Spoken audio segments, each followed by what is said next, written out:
Now that Reddit are killing third-party apps on July 1st, what are great alternatives to Reddit? I might get back into reading books after over a decade. Removed. For context, Usenet is still there, and will welcome you back. After 43 years of activity, the same flame wars are still burning. I've exclusively used Riff since at least 2012. Real sad about this one. Dig. It's time to go full circle. The data needed to view the official app is ridiculous. I can suck through GBs a day easily, so never use it when not on Wi-Fi. Also the ads. They're getting worse. More frequent and shady quality. No doubt this will ramp up when there's no alternative. Deleted. Reddit, alright third-party app developers, we're going public and all that matters is stock price. We're going to start charging you. Developers, ah geez, okay, we get it. What's the damage going to be? How much do you want? We're willing to work with Y. Reddit, a bajillion cajillion $1 bucks. Developers, so you really just want us to disappear? Reddit, yes, bye. Developers, you know lots of users are gonna leave. Reddit, bye. If Reddit is fun goes down, I'm out. If old.reddit.com goes down, I'm out. Reddit's UIs are trash enough to drive me away. Without this app, I will actually stop using Reddit. Don't know.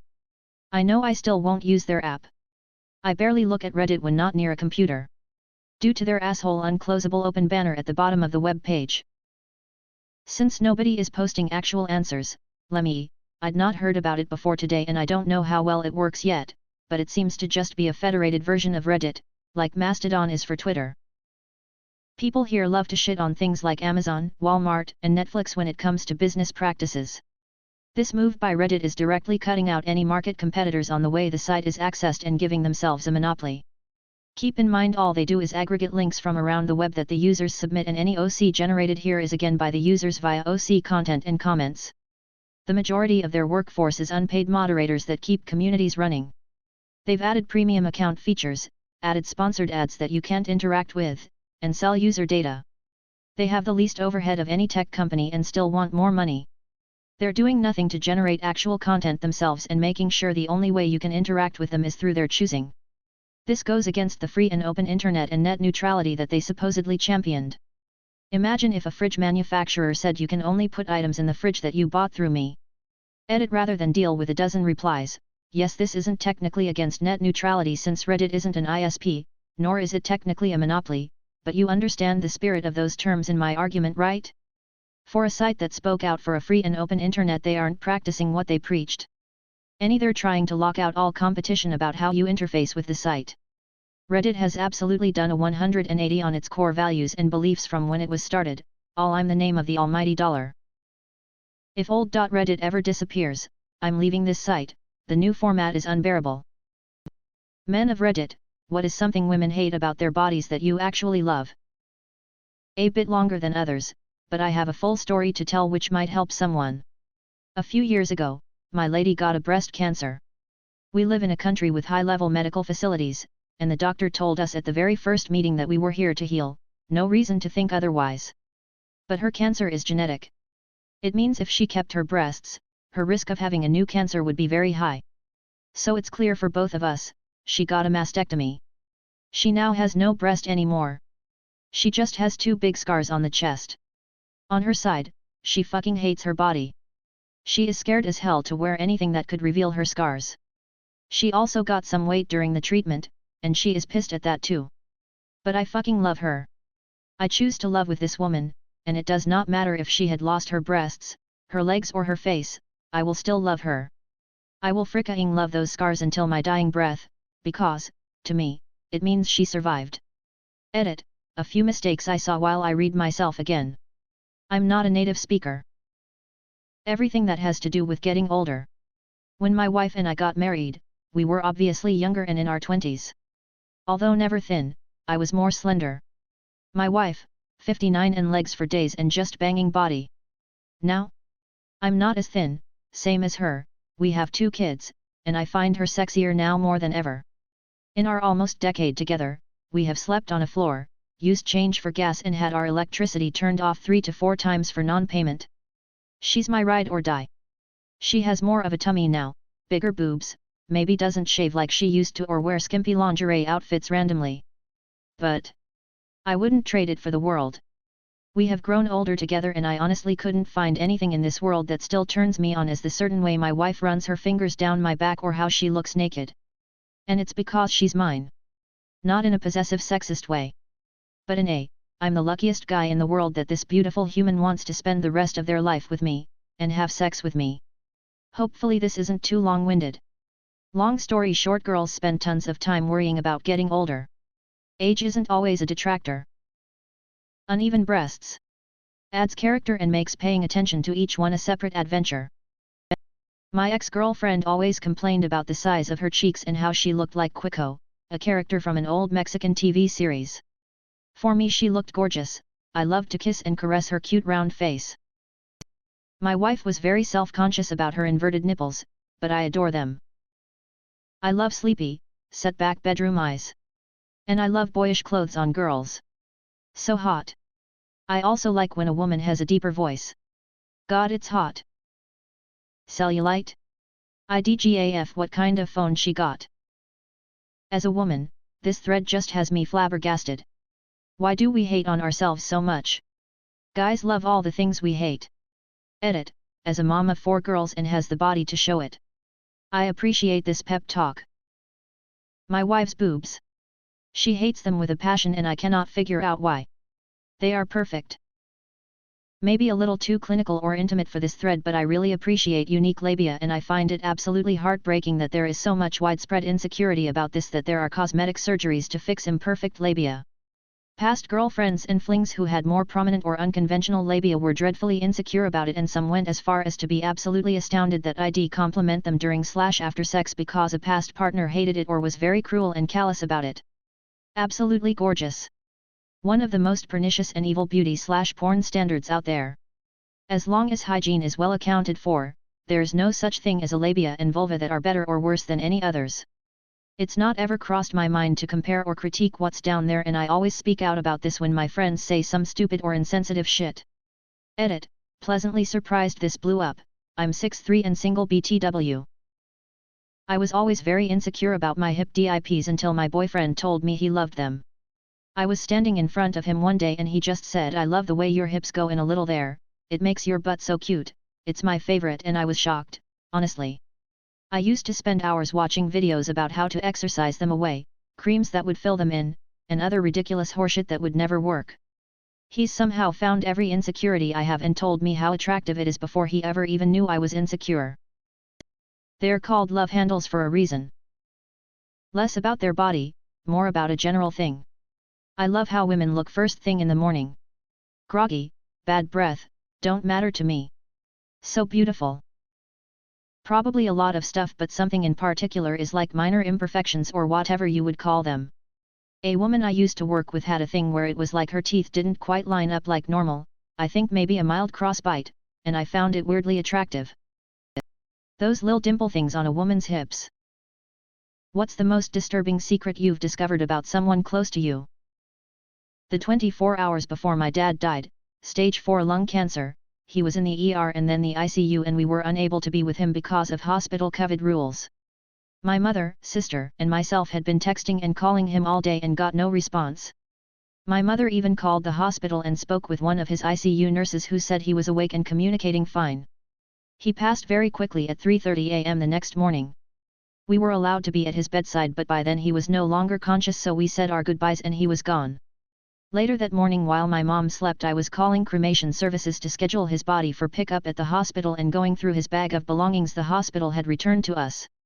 His phone was in there and I wanted to read all our texts and take some comfort in my last words to him. I opened his phone and all our texts had not been read, not mine or my mom and sister's. I thought this was so odd, but figured he must have been suffering so much he couldn't find the strength. I began to scroll through his apps and noticed a chat app I'd vaguely heard of. I can't recall the name, but it essentially works like WhatsApp. I opened the app and saw a single contact with a female name. I started reading and realized my dad has been chatting with this girl hourly for the last 24 hours and as far back as I could scroll. He was calling her princess and telling her he loved her, and she was saying she was scared for him and wanted to know what was going on, why was he in the ER, etc. I scrolled back enough to know that this was someone he was having at the very least, an emotional affair with. My grief was completely hijacked by hurt and anger, and a week later I tracked the girl down and spoke to her, via DMS, and found out she was 19 years old. She was 17 when they met. He was her high school bus driver and she told me they had been dating for almost 2 years. My dad was 66 years old when he died and dating someone younger than his grandchildren, someone he chose to spend his last moments with and say his last goodbyes to. I hope it made him happy, but it sure is a shitty secret to live the rest of my life with. A secret that will forever overshadow my entire relationship with my dad, with no chance to ever speak to him about it. It's the one secret I wish I'd never found out. I don't know how disturbing this is, it turned out pretty fantastic for one. But not for another. I was adopted, and told a silly, magical story about my birth parents that most certainly did not seem true even when I was a child. At 57, I learned I was the result of a college affair between a very seriously Jewish young man and a very Baptist young woman. She was rushed off to a home for wayward girls to give birth. He followed her there, many states away, begging her to keep me and live a life together. But their families both said absolutely not. Jewish people were not viewed as white in the mid-60s, and her family most certainly did not want her marrying a non-white. Plus, she was a very committed Christian and did not want to convert to Judaism. So off I went, into another family. I recently discovered 3 lovely half-siblings and we are all pro or semi-pro musicians and get along well. I never got to meet my mother, she died a year before I searched. My father is out of the picture and wants to be left alone. And I'm fine with that, I'm grateful for the love he gave me. It was enough. Another person that was in my non-bio family was also adopted. She was older than me.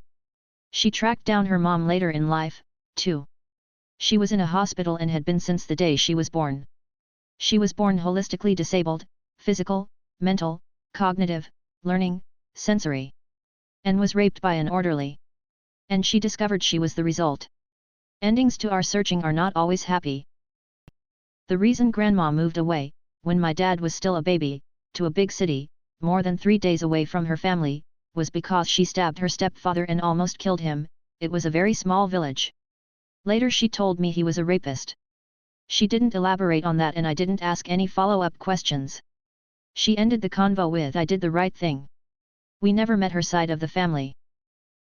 An uncle beat a guy almost to death with his bare hands. He had walked in on a friend molesting a kid. He had to pay a fine and do community service for a long time, but also didn't have to pay for beer at the local bar for a few months. He was so reserved and kind, so it threw me when I found out what he'd accomplished in his younger years. She was my best friend of 7 years, we had literally been through it all together. I moved out of state with my now husband, but she convinced us both to move back to be closer with her, after about a year. We had no real ties to the state we had tried out, so we said screw it, let's go back, she's basically family. We were all so happy to be reunited, she was over almost every night for dinner, we all laughed and talked and had a blast. Best year of my life. Then slowly, she started trying to turn my husband and I against each other.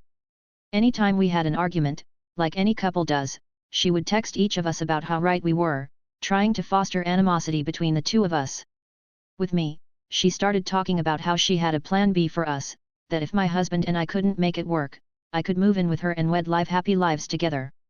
With my husband, she started talking about her infertility issues and how she wanted to have a kid just like him, she just needed a sperm donor. This all happened at around the same time, and my husband and I compared texts and figured it out. She wanted to take his sperm, and have a baby with me. When confronted about it, she refused to admit anything and started lashing out at both of us. It got to the point where she would show up unannounced, banging on the door, demanding a place in our home. It was so terrifying and panic-inducing that we ended up having to move and change our phone numbers. I guess it's so disturbing because I had never had a friend like her, only to find out that she cared about me, but in such an unhealthy and scary way. But yeah, that's my story. Husband and I are great now BTW. I found out that my aunt, who was 13 at the time, was raped by her uncle, my great-uncle, and had a baby in a cellar in the basement of her house. The baby didn't make it, so she and her little sister buried it there. Years later, when the aunt, who had repressed those memories, had a baby, she remembered it all.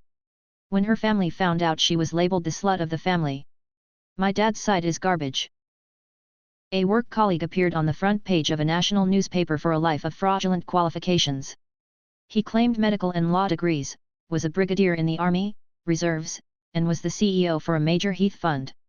He actually was a brigadier in the Army Reserves, but that and the Heath fund role were largely built on the fraudulent qualifications and a progression of jobs also based on this claims. In reality, the only qualification he actually held was as a mortuary assistant. Not even his wife knew. The fraudulent degrees had been gained when he was in the Army Reserves recruiting and he had access to submitted position applications. He came undone when he applied for a government job and some flags were raised by the recruitment people.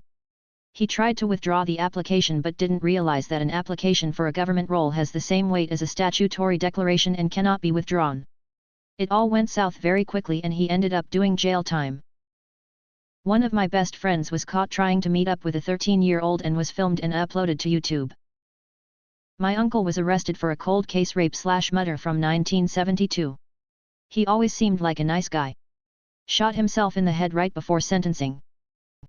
I was pretty close with my youngest uncle growing up, at least in pictures. He was in his mid-20s when I was like 5 for context. One day when I was in middle school he just stopped coming around completely.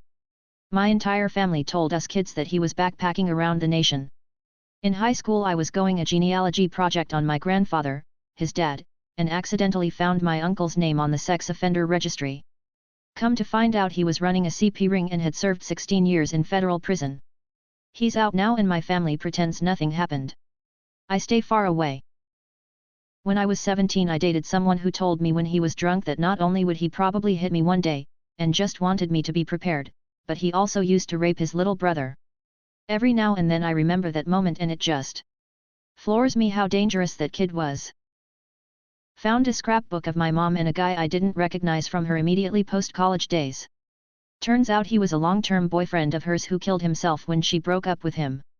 My grandfather found his body. I learned at age 20, by finding the book/shrine to him. When my grandfather passed away we discovered that he did not exist. His name was not in any government registry.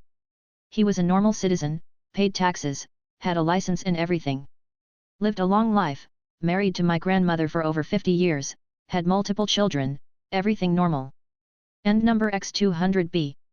Still to now, no one knows who he really was and why he had a false name. My mom received birthday cards with money in them for years from her parents. She kept the cards with the money in them, saving to buy a piano/sentimental reasons. My sister, who has repeatedly stolen from family members, found the collection of cards/money and took them. My mom only wanted the cards back when she realized what happened. My sister denied everything. Fuck you, Emily. The kid that bullied me in grade 5 and 6. Turns out his father was molesting him and his brother, throughout their childhood.